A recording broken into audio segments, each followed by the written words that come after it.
we want to begin. We've had a 2-week off. And we want to do a little bit of reminder of how we got to today. And so there are 3 principles that we talked about last time. We talked about in first session, talked about in second session. We're going to talk about in this session. Guess what? We're going to talk about fourth and fifth sessions. Same 3 principles. Number 1, help me out, anybody. Our cup runneth over. Psalm 23 applies to all of us. We have a God who, yes, he's awesome. Yes, he's omnipotent. He's all those things. But you know what else he is? He is generous. Here's a cup. That cup's hardly full enough. Here, some more. That's our God. Which means that we are, point number 2, blessed. To be a blessing. There's a responsibility, a call to action that accompanies our being blessed. And the third thing we're doing is we're keeping in mind the cross. Because the 2 great commandments are to love the Lord your God with all your, is to work on the reverb. that's the first and most important principle. Work on the reverb. What is the first and greatest commandment? Love the Lord your God with all your heart, mind, and soul. That's the vertical relationship. And the second is like it. Love your neighbor as yourself. And so we're talking about generosity with both of those relationships in mind, but predominantly, not exclusively, predominantly we're talking about the relationship with others. Keeping in mind the story where Jesus reminds us to love our neighbor as ourselves, and the lawyer, wanting to justify himself, asks the question, and who is my neighbor? And Jesus pretty much defined it as anybody who's got a pulse. Anybody, everybody, the whole world. If you were here the first service, you already heard a familiar verse. The second service, you'll hear it. You know it already. Jesus said, I tell you, love your enemies. Pray for those who persecute you. Those are included in the others. So we want to keep track of both of our relationships. Today, we're talking about, in particular, resources other than money. Last time we talked about money. And it would be a fair question. It's fair because I have it. That's why it's a fair question. What's the difference? What's the difference between the money that we talked about last session and my resources this week? This may be a thin difference, and you may disagree with it, but I think for me the difference is this. When we were talking about money, the question was, what do I spend it on? Do I donate over here? Do I invest over there? Do I contribute over here? What am I going to do with the money?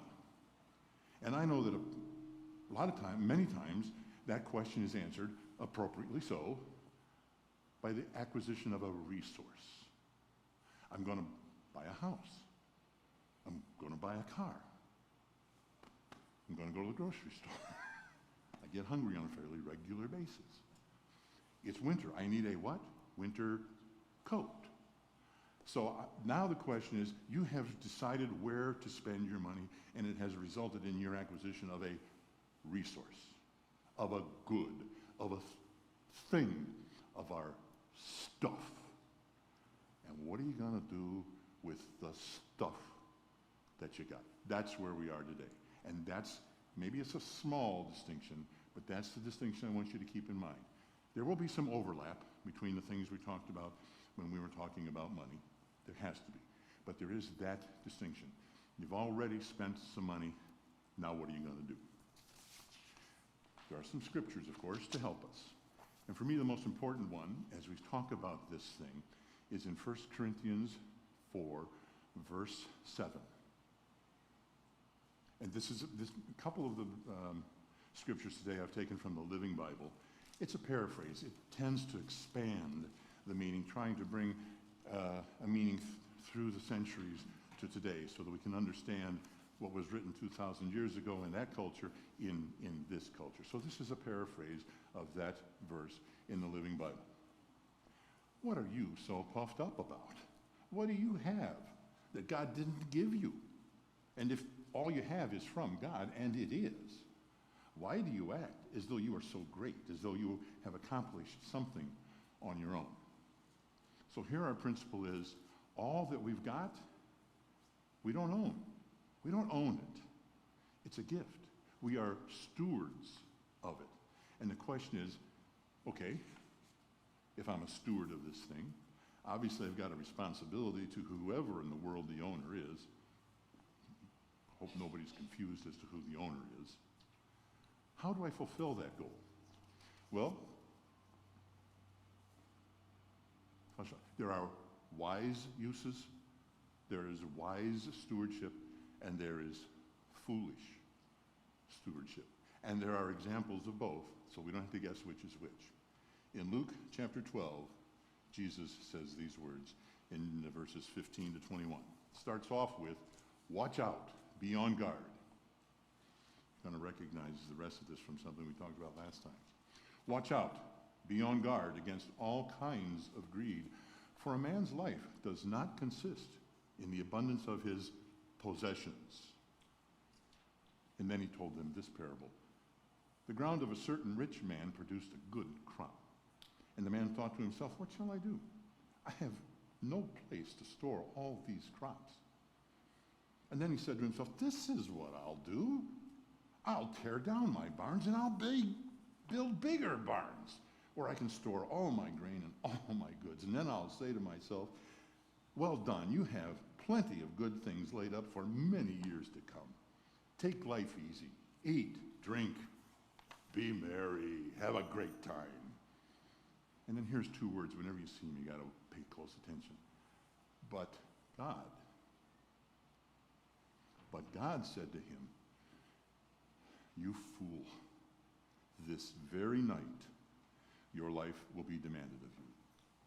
Then who will get all that you have prepared and stored away for yourself? And this is how it will be for anyone who stores up things for themselves, but is not rich toward God. So there is a very clear indication that all the things you've got, this man was very blessed. His crops yielded so much that he didn't have sufficient barns to store them. Footnote, I always am a little nervous when I drive by the rental places, the used storage places, where you don't have enough room in your garage or your basement or your back closet, so you got to rent someplace to put your stuff. I'm going to stop there. Oh, good. I'm glad to see the thought kept on working. I always wonder about those places, but I wonder about a lot of things. So, if that's a foolish use of goods, what is a wise use of goods? The stuff that we have. You'll recognize this. I'm only going to give you parts of it, but it's the parable of the talents. Where here, let me set it up. This is again Jesus talking. The kingdom of God will be like a man going on a journey who called his servants and entrusted his wealth to them. To one, he gave 5 talents. To another, he gave 2, and to a third, he gave 1, each according to his ability. Then he went on his journey. The man who had received the 5 talents went at once and put it to work and gained 5 more. So also the one with 2 talents, and he also gained 2 more. But the one who had received 1 talent dug a hole in the ground and hid his master's money. And you know what happened when the master came back? That part, the opening part here of the parable is like our goods. We have been given different amounts of goods, different amounts of things according to our ability. We can analogize to the spiritual gifts. We don't all have the same gifts. We're going to talk specifically about that in a class yet to come. But we understand the principle that God gives each of us differently for his greater purpose. Taken together, we got it. Taken separately, we don't. But even then, if we take it together, how do we use it? If you've forgotten, let me remind you, because they are the most, for me, the most sought after words that I could ever think for. When the one servant came and said, Master, here are your 5, and I went and I made 5 more. And the master said, well done, good and faithful servant. Don't you want to be referred to as a good and faithful servant? Take your talent, take your goods, and do something with them that advances God's kingdom. He said the same thing to the man with just two. He had just two. But he did something with them. He made two more. What was how was he received? Well done, good and faithful servant. And both of them then had this ending phrase, enter into the joy of your master. And that leaves a third servant.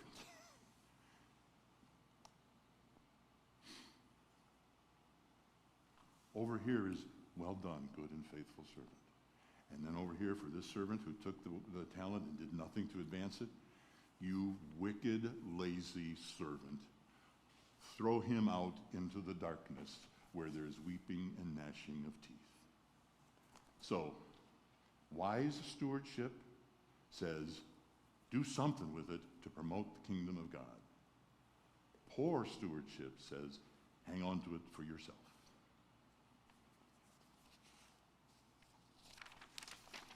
This parable can give us a couple of points. The first one is that, again, confirming what is said in Corinthians, we don't have these talents on our own. Before this parable began, these three servants each had 0 talents, but they were given generously according to their ability. And then some used them wisely and some did not. Now, there are many, many additional scriptures that we could use in our discussion today, but I don't want to take up too much time. I'm going to give you a little bit, and then we're going to have a special treat. Let me first refer you to Acts 4, verses 32 and 34 to 5. This again is from the Living Bible, and this is describing the early Christian church.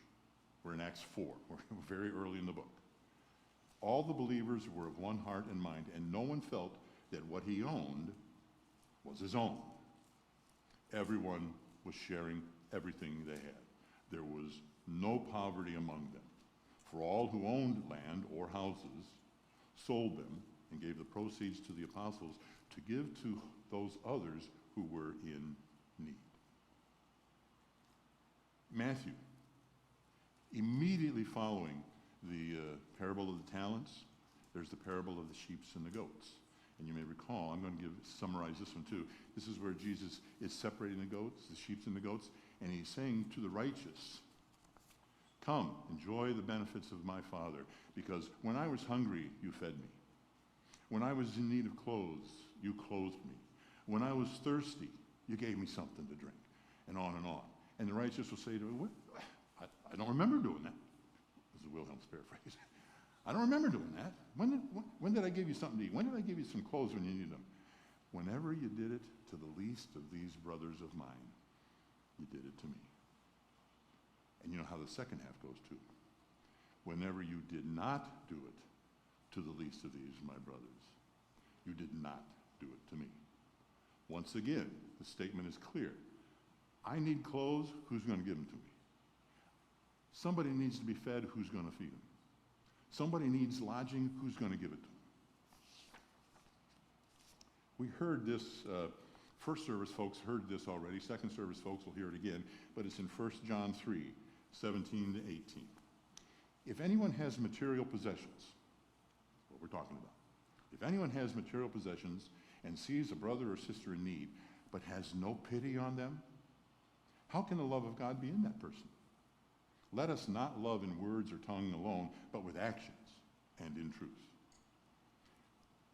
You may think when you hear actions in faith, think of Brother James. James 2, James 2, 15 to 17. Suppose a brother or sister is without clothes or daily food. One of you says, go, I wish you well. Keep warm, be well fed. Nice warm and fuzzy. But you don't do anything about their physical needs, what good is that? It is in the same way, faith without deeds is dead. And then finally here I want to give you Hebrews 13, because as much as we're focusing on our horizontal relationship, there is a vertical nature to it also. And it's best said for me in Hebrews 13, verse 16.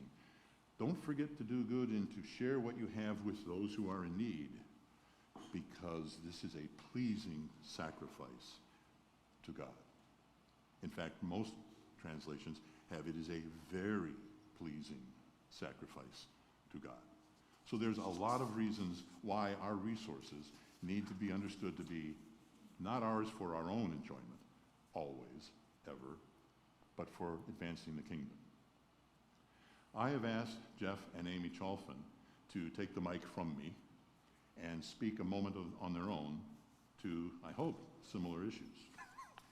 However they speak, here they are. I'm Amy. This is Jeff, in case there was any confusion. Tybo asked us, we're in our life group together, which is a blessing, but he asked us to speak a little bit about, and many of you know what's going on in our family. We are guardians right now of my great niece and two great nephews. They're right now 11, 7, and 4. So we've had them about 2.5 years. And I'll quick give kind of how they ended up with us, and then Jeff can kind of give you the background beyond that. So about 3 years ago, backstory, my niece, who is the daughter of my brother who has passed away, he had cancer, has 3 children. She was married, so it's Rachel and Mike. And we had been estranged after my brother passed away. My other brother had to kick him out of my mom and dad's house where they were living because they were stealing, they were on drugs. It was a bad situation. It was unsafe for my parents. So that was very, very hard. It was kind of one of those tough love things that had to happen. And so we had been very estranged from them for probably 1.5 years, 2 years. Anyway, about 3 years ago, God sent me a dream in which the oldest, Braden, at an age of like 18 or so, said, "Aunt Amy, you knew what was going on. Why didn't you help us?" That obviously convicted me, and I'm a nice person, but I'm not like the one that thinks I should change the world. And so I took the dream to Jeff, and we discussed it, and we knew it was from God, but at the time we had no way to act on it. There was no relationship with Rachel or Mike that we could have any kind of impact on them. And to be honest, my heart wasn't there yet. So we prayed into this, and 6 months, God really just started changing our hearts, well, mine anyway. And Tybo's right, we serve an incredibly generous and miraculous God, because for my heart to be changed, and for all of us that are married, for your husband also to be changed, to me is just unfathomable. So fast forward so let's say that's April of whenever. Fast forward then into November, and my niece overdosed with the 2 littles in the car. So at that point, God basically said, "Are you ready? Now we do this." So me and my kind of all the females in our family piled into a car, went down, had an intervention, praying the whole time, and Rachel voluntarily, because you can't just grab them and take them and put them places, right? She voluntarily went into rehab. And God basically spoke to us again and said, "You need to take over for parenting for these kids." Now, I've got 2 older kids that are now going to be 31 and 26. I was done parenting. And I did it alone, so it was a struggle then. He's never had kids, and his claim never wanted children for other reasons. Anyway, so now God's giving us this order, really, to take care of these 3 children who we know are messed up. I mean, you don't live in a family of addicts, right? And so between the prayers and God changing our hearts, we offered to the family. We had a huge, and all of this is like, because I refused to fight. I wasn't going to try and take these children away from their parents. Me and Jeff were like, no, they have to do this voluntarily. And literally, Mom says, "Yes, I think they're best with you." Dad said, "Yes, I think they're best with you." And the grandma that was taking care of them at the time said, I think they need to be with you in Toledo because where they were at was Tiffin and none of us could help in Tiffin. We're like, okay. But Jeff and I are planners, and so we wanted to have all the legal stuff figured out and the house child-proofed and ready to go before we had these, kids come into the house. And the circumstances changed, and they showed up on a Monday night homeless with the bags and their clothes on their back, and that was it. So that's how it started. God asked us what I would have said 5 years ago was the impossible, that there was no way ever, and changed us enough. And as soon as they showed up, we had so much support from everybody, right? I mean, literally for 2 weeks, stuff would just show up on our front porch. Toys, food, clothes, people gave us gift cards. Sorry, Tybo's telling me to eat the mic. Yeah, so let me, and we're no better or worthy or whatever than anybody else that I know. In fact, I know so many people that do way, way more with their resources. And, you convert the house and you fix the bedrooms.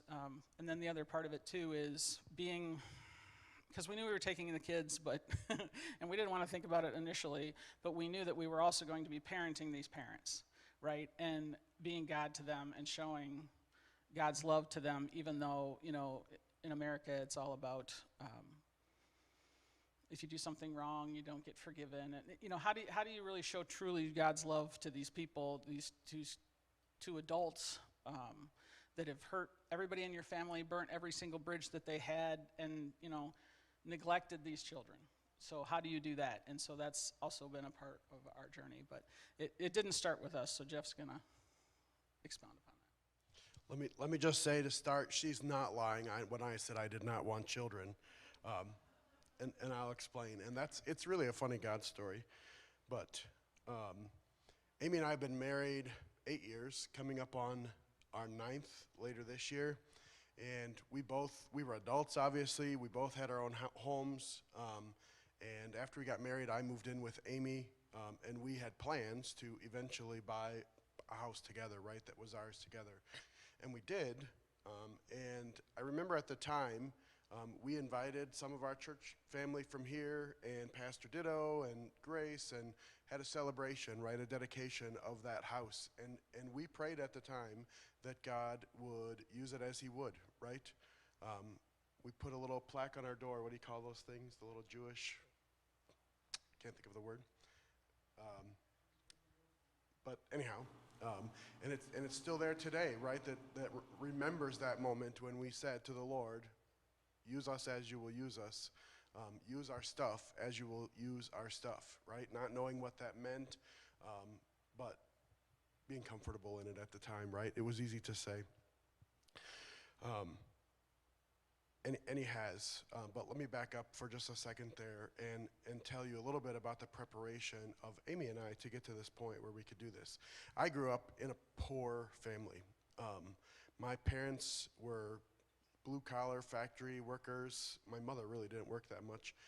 And they were in trouble for my whole childhood. I dealt with trouble and mental and spiritual poverty from my parents, to the point when I was in the 9th grade, I moved with my grandparents, my dad's parents. And I knew, all of my growing up, I knew that there was something different about my grandparents, and I knew that the difference was Jesus, right? My granddad, when I came on the scene, they were at the tail end of their farming career, and they were very poor farmers who figured out how to make something out of nothing. So when I was in the 9th grade, after a series of really unfortunate events, I went to live with my grandparents. And that, for me, was life-changing, right? Because I saw, I didn't know the extent of it at the time, but I witnessed my grandparents taking care of me and taking care of others around them, even in their poverty, right? So how do you do that, right? How do you clothe somebody, My grandparents bought me a car when I graduated from high school for $500. You can imagine what kind of car that was. But they did it, right? They bought me a car and poured their life into me when they had what I would say is nothing to give, right? Nothing to give. But they had it, and they willingly gave it. Paying for school supplies, paying for clothes, paying for, I was involved in FFA, right? And therefore, one of the great pleasures I had during high school and things that helped me learn was I got to participate in FFA, Future Farmers of America, and I got to travel. And my grandparents made that happen at sacrifice to themselves, right? So that was my witness kind of growing up is they were Christians. If the church was open, they were in the church, participating, doing, using their hands, using their gifts, whatever God gave them, they were pouring in to the ministry of the church. Not only locally, but across the globe, right? And I also grew up knowing that I didn't want to be poor, right? I mean, maybe some of you have that same experience, that you grew up that way and I just decided I didn't want to be that way, right? So fast forward, we met and for some reason she stuck with me. I'm still not sure why, but we did. And we had stuff, right? So this situation happened, and Amy had this dream, and I was skeptical at first, I'll be honest. It took me longer to get to the spot where I was okay with this than it did Amy. Honestly, mostly because I really didn't want children. Growing up in the family that I grew up in, I said early on, right, that I did not want to repeat that behavior. I know oftentimes when you come out of a broken home and you have so many things happen to you, it's a repeated process, right? And I just didn't want to do it. In my early 20s, as my siblings, I'm the oldest of four, as my siblings started having children, I realized I just didn't want to do that to some other children. But this scenario came up. God put things into place, and we eventually got the children. And it has been hard for a lot of reasons, right? And yes, Tybo, we talk about the stuff that we have, right? The physical things that we need as human beings, like health insurance and like school supplies and doctor visits and all the things that are expensive. I knew it was expensive to have children intuitively, but boy, until they arrived on our doorstep, daycare. Let's not even talk about daycare. But until they arrived, I did not live in that space, right? So, and did I mention at the time, I haven't got to say this for a while, but we had a 2-year-old. Oh Lord, diapers. Yeah. So we had the opportunity, right, to bring them into our space, to bring them into our home, to care for them in that physical way. And those things that happened to me, and Amy will tell a similar story, with my grandparents, guided and colored and came up over and over and over again to this very day. I think about my grandparents when I'm in a situation and I want to be stingy or I want to be irritated at the children for messing with my stuff or doing things that, the children do. But I have to remind myself that my grandparents, who had nothing but their love for the Lord, gave into me in a way that allows me to think about how I can and the responsibility that I have and the joy that we can take in pouring into these children, right? In a physical way, in a spiritual way. It's a great privilege.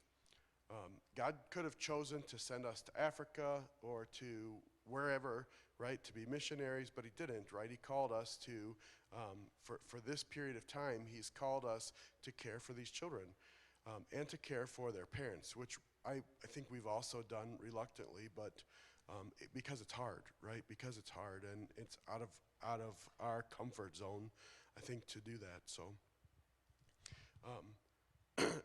but Tybo, as you're talking, I believe that God certainly wants us to use our stuff and our resources. Why else would he give us them, right? Would he give it to put in our barn or to put in our super lock storage space just to wait until he calls us? No, I don't think that's why he does it, right? That's not why he does it. If it is, we're in trouble. But he gives us gifts, both physical gifts and spiritual gifts, to use for his great glory. And it's up to us then to turn that around and decide how we're going to step into that. Thank you, Jeff. Amy. Thank you very much.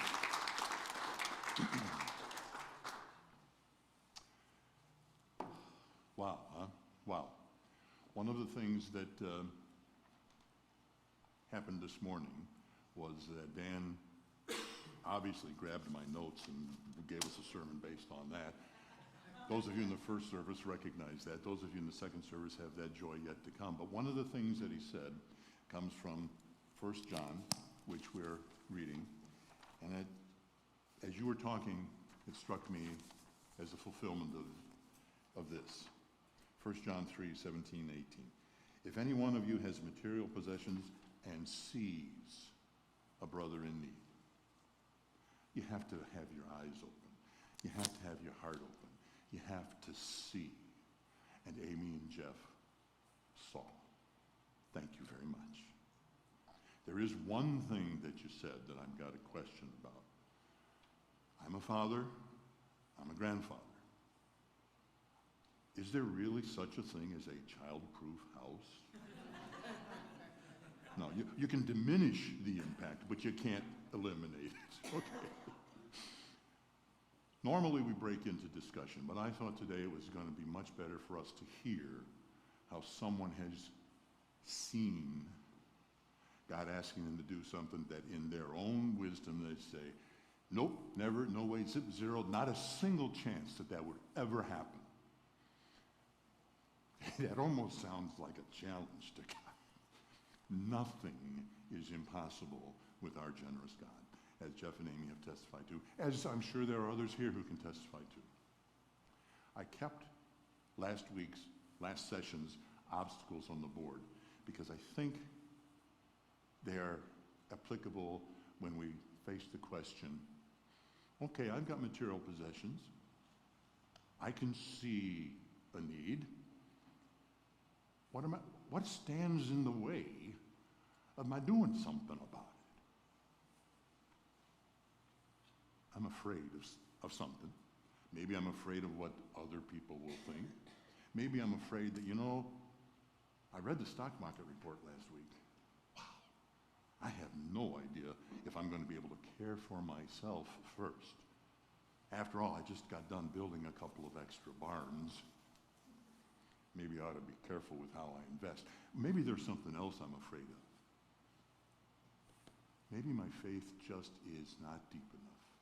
Maybe I'm the exception to the rule that God will not let me be tempted beyond my ability to resist, but will, with the temptation, provide a way out. Now, I inserted the word temptation because I think it works here, too. One of the fears we have is that we're tempted to think, this really is, it really is mine. It is mine, after all. And I don't want to let go of it because it was hard to get, and the getting generated kind of a reputation.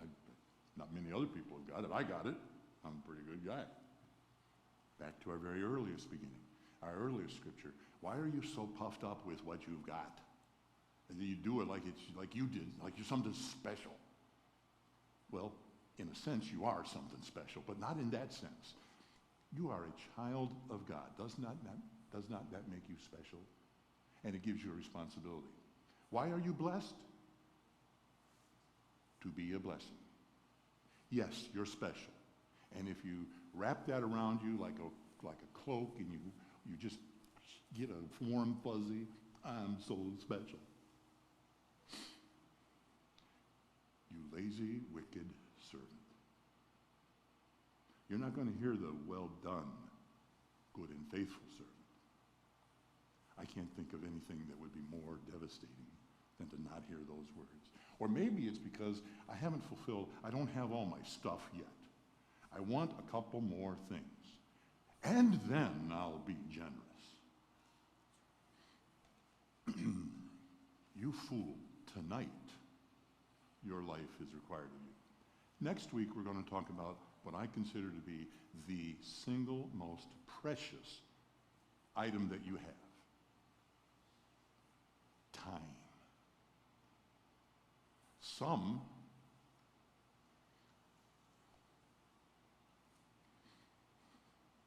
are not granted as much time as others. Others are granted quite a bit of time, but it doesn't appear they know what to do with it. We'll talk more about it then. But what I would ask you to do is in the week that follows, between now and then, don't think about time. We'll talk about time then. Think about instead, what things, what stuff do I have that I need to be a better steward of? How can I be more generous with the stuff God has given me? Let me read to you Romans 12:13. Again, from the Living Bible, expands it out a little bit. When God's children are in need, you be the one to help them out. And get into the habit of inviting guests home for dinner, or, if they need lodging, for the night. You be the one to do it. And get into the habit of doing it. Now, how do you develop a habit? One of the things I can tell you for sure on developing a habit is it's more than once. It's not an isolated thing. You might even say it's a training. You might even say it's a discipline.